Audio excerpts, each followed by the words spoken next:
que faisait Lynch, c'était creuser en fait une brèche, non seulement dans le réel du film, mais dans l'histoire du cinéma et dans notre compréhension de ce qu'est la réalité, et qu'il fallait simplement accepter de s'engouffrer dedans. David Lynch ne parlait pas de son cinéma en termes de sujets particuliers. On pourrait dire que c'est d'abord des paysages comme ça, des situations, et notamment ce paysage américain, cette banalité américaine qui revient sans cesse et qu'on a appris à voir autrement avec ces films, parce qu'on ne peut plus du tout la regarder comme quelque chose justement de banal, cette espèce de trivialité, vous savez, des restos-routes, des endroits à la Twin Peaks, évidemment. Cette américanité qui tout à coup nous paraît à la fois extrêmement familière et extrêmement inquiétante.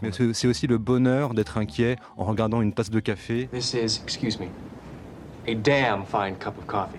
Ou bien en s'émerveillant, comme dans Twin Peaks saison 3, de l'électricité. Le personnage redécouvre l'électricité, enfin on a l'impression que Lynch s'émerveille et s'inquiète de la possibilité qu'on puisse vivre dans un monde connecté. C'est des idées très libres comme ça qui nous font revoir l'Amérique autrement.